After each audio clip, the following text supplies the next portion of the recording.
Em seus estágios iniciais, a guerra Rússia-Ucrânia era principalmente uma batalha unilateral, com a Rússia como a agressora no topo.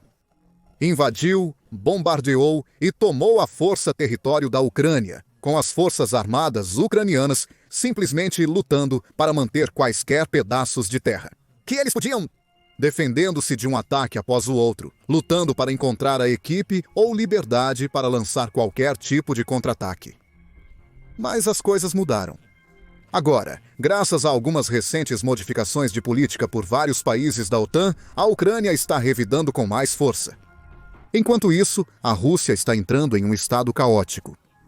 Está ficando sem recursos, sua economia está desmoronando e até mesmo seu presidente, Vladimir Putin, está sentindo os efeitos. Com sua imagem de longa data como um líder todo-poderoso, começando a mostrar algumas rachaduras sérias, aqui está um olhar mais atento sobre como e por que tudo isso está acontecendo. Começando com, indiscutivelmente, a notícia mais importante a emergir da guerra nos tempos recentes: o alívio das restrições da OTAN sobre a Ucrânia. Nações da OTAN, como os Estados Unidos da América, Reino Unido, França e Alemanha, forneceram à Ucrânia várias armas e equipamentos desde que a guerra começou. Os Estados Unidos da América, por exemplo, forneceram devastadores sistemas de lançamento de mísseis High Mobility Artillery Rocket System, enquanto o Reino Unido entregou sistemas de mísseis M270, para citar apenas alguns exemplos. A Ucrânia também recebeu alguns mísseis de longo alcance muito impressionantes, como os ATACMS dos Estados Unidos da América, com um alcance máximo de quase 190 milhas. Ou os mísseis Storm Shadow, fornecidos pela França e pelo Reino Unido, que podem atingir alvos a mais de 150 milhas de distância. No entanto, por uma grande parte da guerra até agora, a Ucrânia não pôde usar esses tipos de armas com total eficácia devido às restrições impostas pelos países doadores. Para ser mais preciso, vários países da OTAN disseram à Ucrânia para não atacar o território russo com as armas fornecidas. Portanto, apesar de ter um grande arsenal de fogo, não tinha autoridade para usá-lo em qualquer tipo de ataque em solo russo. Havia um certo nível de lógica nas restrições. Líderes de várias nações ocidentais, como os Estados Unidos da América e a Alemanha, estavam preocupados que permitir que a Ucrânia atirasse na Rússia com armas fornecidas pela OTAN poderia levar a uma escalada da guerra. Ou até mesmo desencadear Putin a declarar um conflito em escala muito maior com a própria OTAN. Por muito tempo, o presidente da Ucrânia, Volodymyr Zelensky, argumentou contra essas restrições. Ele pediu aos líderes de várias nações da OTAN que aliviassem essas restrições e permitissem que seu país lançasse contra-ataques em solo russo. Alguns líderes da OTAN concordaram com sua posição, outros foram mais reticentes. Mas o desejo de Zelensky começou a se materializar no final de 2024 e início de 2025. À medida que algumas nações da OTAN gradualmente aliviam as restrições, concedendo à Ucrânia a capacidade de atingir alvos militares na Rússia. Então, há apenas alguns dias, em 26 de maio de 2025, o novo chanceler alemão Friedrich Merz, ao falar em um evento político em Berlim, confirmou que todas as restrições de alcance foram retiradas das armas fornecidas à Ucrânia. Merz afirmou que não há mais restrições de alcance nas armas entregues à Ucrânia. Nem pelos britânicos, nem pelos franceses, nem por nós, nem pelos americanos. Isso significa que a Ucrânia agora pode se defender, por exemplo, atacando posições militares na Rússia. Com pouquíssimas exceções, não fez isso até recentemente. Agora pode fazer isso. Merz postou mais tarde no X para reiterar e reforçar sua posição, escrevendo: "Faremos tudo ao nosso alcance para continuar apoiando a Ucrânia." Isso é uma grande notícia para Zelensky. Isso significa que a Ucrânia agora tem a capacidade de lançar mísseis balísticos destrutivos em direção a alvos em solo russo. Embora esses ataques sejam realizados de forma seletiva e sob pressão diplomática para evitar a escalada. Esses alvos podem incluir bases militares sobre as pistas de fronteira que os russos usam para lançar jatos e outras aeronaves. Hangares onde armazenam peças valiosas de equipamento, fábricas onde novos drones e armamentos são feitos, e assim por diante. Também é uma má notícia para Putin. Muitos especialistas acreditam que o presidente russo, há muito tempo, aposta que a OTAN seria cautelosa demais para permitir que a Ucrânia use mísseis na Rússia. Ele até emitiu avisos para intimidar os aliados ocidentais da Ucrânia. Em setembro de 2024, por exemplo, ele disse que a Rússia estaria efetivamente em guerra com a OTAN se permitisse que a Ucrânia usasse armas de longo alcance. Isso mudaria de maneira significativa a própria naturalidade do conflito, disse Putin. Isso significaria que os países da OTAN, os Estados Unidos da América, os países europeus, estão em guerra com a Rússia. E por muito tempo, o alarmismo de Putin funcionou, e ele conseguiu o que queria. Mas a situação mudou dramaticamente desde então. E a Ucrânia tem a capacidade de não apenas se defender e manter sua posição, mas de lançar ataques e bombardeios próprios. E já aproveitou essa capacidade, realizando vários ataques a alvos russos, com muitos mais mísseis em estoque e prontos para futuros ataques. Finalmente, tem um motivo real para ter medo. E esse medo está em exibição em suas últimas ações.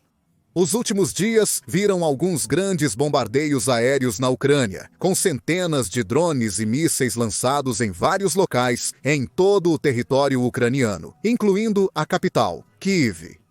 Esses ataques foram alguns dos maiores desde o início da guerra, com centenas de drones e vários mísseis, levando a várias mortes de civis, ferimentos e infraestrutura danificada ou destruída. Um ataque foi relatado para envolver um total de 355 drones, o maior número visto em um único ataque até agora. Bem como 9 mísseis de cruzeiro KH-101 de 2 aviões bombardeiros 95 Mato Grosso do Sul, de acordo com relatórios da Força Aérea Ucraniana. Esses ataques causaram ainda mais destruição e perdas trágicas de vidas para a Ucrânia. Mas há um lado positivo, e não é insignificante. Para começar, todos os 9 mísseis russos foram abatidos antes de atingir seus alvos. Isso prova o quão eficazes se tornaram as defesas aéreas ucranianas. Além disso, dos 355 drones, um impressionante total de 230 foram destruídos sem causar nenhum dano ou morte. 55 outros foram desativados por meio de guerra eletrônica, deixando apenas uma pequena fração do total ativa e capaz de atingir seus alvos. Cada um dos drones Shahid, que a Rússia depende em grande parte para esses ataques, é dito custar cerca de $35 mil cada. Então, para fazer as contas, 230 drones eliminados, mais 55 desativados. Faça 285 vezes $35 mil. Faça 9,975 milhões de dólares. Quase $10 milhões em equipamentos russos eliminados dos céus, sem causar um único dano à Ucrânia. A Rússia teria gasto mais de $145 bilhões em defesa em 2024, com esse número previsto para aumentar em 2025. $10 milhões não é exatamente uma soma gigantesca quando comparada a $145 bilhões. Mas ainda é uma quantidade massiva de dinheiro para a Rússia perder em uma única noite. E uma enorme quantidade de equipamentos em que o país investiu tempo e se preparou para usar, apenas para vê-lo cair do céu sem causar nenhum impacto. E esse tipo de coisa está acontecendo com bastante frequência. Recentemente, Putin ordenou enormes bombardeios aéreos na Ucrânia, enviando onda após onda de drones e mísseis em direção a Kyiv e outros alvos, esperando não apenas destruir os prédios e a infraestrutura da Ucrânia, mas também quebrar o espírito do povo. Mas no final, apesar de alguns danos e baixas, muitos desses ataques em grande escala fracassam. Como a Ucrânia possui as defesas necessárias, como sistemas de defesa aérea e contra-ataques de mísseis para neutralizar grande parte do dano. Vez após vez, dezenas, se não centenas de drones e mísseis russos podem ser vistos sendo eliminados dos céus sem atingir seus alvos. Cada vez que isso acontece, representa uma perda para a Rússia e prejudica um pouco mais os planos de Putin. Muitos especialistas acreditam que o presidente russo intensificou os ataques recentemente na tentativa de forçar a Ucrânia a negociar e para pressionar os Estados Unidos da América e outras nações da OTAN a estabelecer um acordo de cessar-fogo com termos favoráveis à Rússia. Mas isso não está acontecendo. De fato, todas as tentativas de negociações de cessar-fogo até agora falharam em decolar, já que a Ucrânia, compreensivelmente, não está disposta a simplesmente dar à Rússia a vitória que ela deseja. Em vez disso, apesar de todas as manobras e táticas de Putin, as nações da OTAN não estão recuando, mas sim intensificando suas próprias contramedidas. Contramedidas como as sanções à Rússia de Lindsey Graham e Richard Blumenthal. Ato de 2025, também conhecido como Projeto de Lei do Senado, 1241. Este projeto de lei, que foi recentemente introduzido, mas está rapidamente ganhando tração e acelerando seu caminho através do Senado dos Estados Unidos, poderia mudar completamente o jogo e talvez até mesmo trazer um fim à guerra. O republicano Graham e o democrata Blumenthal estão co-promovendo o projeto de lei e publicaram uma declaração conjunta em 21 de maio, delineando seu propósito. Nossa legislação irá isolar a Rússia, colocando-a em uma ilha comercial ao impor tarifas pesadas sobre outros países que apoiam essas atrocidades. Uma das principais prioridades da nossa legislação é responsabilizar a China por sustentar a máquina de guerra de Putin, comprando petróleo russo barato da Frota Sombria. Sem o apoio econômico da China, a máquina de guerra de Putin chegaria a um impasse. Enquanto anseiamos pela paz, está cada vez mais claro para nós e para a maioria do Senado que Putin está jogando jogos. O Senado dos Estados Unidos está pronto para agir se esses jogos continuarem. Você, Graham e Blumenthal, certamente não estão poupando esforços com este projeto de lei. Envolve uma ampla gama de sanções e deveres contra o Kremlin, incluindo proibições de transações financeiras com entidades russas. Mas talvez mais importante, também se concentra em quaisquer países que ainda possam desejar comprar e usar energia russa. Para ser mais preciso, o projeto de lei afirma que qualquer país que conscientemente venda, forneça, transfira ou compre óleo, urânio, gás natural, produtos de petróleo ou produtos petroquímicos originários da Federação Russa será atingido com imensas tarifas de 500%. Isso é tão importante porque, mesmo que muitos países ao redor do mundo tenham imposto grandes sanções à Rússia, desde que a invasão à Ucrânia começou, vários deles ainda compram, usam e dependem de combustíveis fósseis russos. Isso inclui nações da União Europeia. Em 2024, a União Europeia gastou cerca de 23 bilhões de euros em energia russa, quase igualando a assistência militar total que forneceu à Ucrânia. Países como França, Espanha e Holanda servem como pontos de entrada na União Europeia para o gás natural liquefeito produzido pela Rússia. Enquanto outras nações como Hungria, Grécia e Bulgária recebem gás russo através de gasodutos que atravessam o continente europeu. Alguns países europeus, como Eslováquia e República Tcheca, até possuem reatores nucleares fabricados pela Rússia, que dependem de combustíveis russos para operar. Todos esses países, 12 Estados membros da União Europeia, no total, poderiam estar sujeitos à penalidade tarifária de 500% se continuassem a comprar e usar combustível russo. Mas é a China, não a Europa, que é o principal foco deste projeto de lei, como Blumenthal e Graham observam em sua declaração. Desde que a invasão da Ucrânia começou, a China aumentou sua dependência energética da Rússia. Olhando para trás, de 2018 a 2021, por exemplo, a Rússia representou cerca de 15,5% das importações de petróleo bruto da China. Desde 2024, essa porcentagem subiu para 21,5%. A nação asiática gasta bilhões por mês em combustível russo e não mostrou nenhum sinal de desvio dessa política. Mas, com a ameaça iminente de tarifas de 500%, a China pode finalmente precisar repensar sua estratégia. Adicione esse fato às outras medidas incluídas no projeto de lei, que terão um efeito devastador nos bancos russos e oligarcas. E fica claro que isso pode ser um verdadeiro golpe de martelo no Kremlin, algo que nunca foi visto antes. Para piorar ainda mais para Putin, há quase zero chance de que este projeto de lei não seja aprovado. 81 de 100 senadores dos Estados Unidos da América já assinaram o projeto de lei como copatrocinadores. Isso significa que eles estão totalmente comprometidos em apoiar este projeto de lei. E nada parece estar em seu caminho enquanto ele avança pelo Senado e adiante. Claro, alguns elementos ainda podem precisar ser esclarecidos e ajustados. E ainda resta ver como o projeto de lei entraria em vigor, quais bens e serviços estariam incluídos nas tarifas, e assim por diante.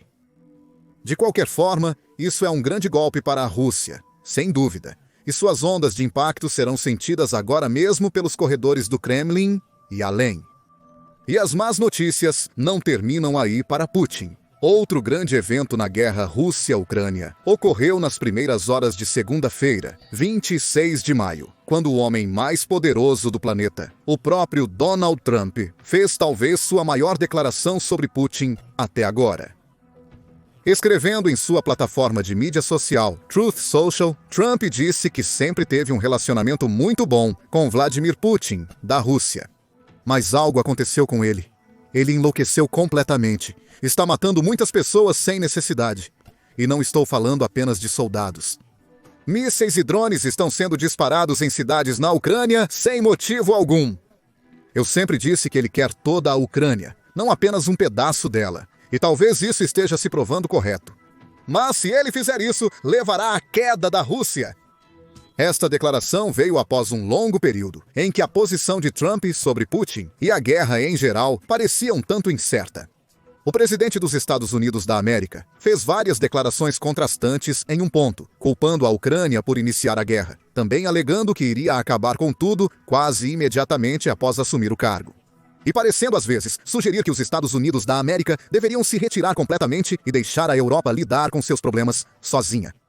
Muitos especialistas especularam por algum tempo que Trump estava tentando jogar uma boia de salvação para Putin para ajudá-lo. Negociar um acordo de cessar-fogo que funcionaria razoavelmente bem para a Rússia e colocaria um fim neste conflito custoso de uma vez por todas. Mas parece que Putin rejeitou esse plano e que, como Trump afirma, ele quer avançar e tomar não apenas partes da Ucrânia, mas talvez o país inteiro. Agora, independentemente do que Trump disse ou não no passado, parece claro que o presidente dos Estados Unidos da América não vai permitir que a Rússia continue.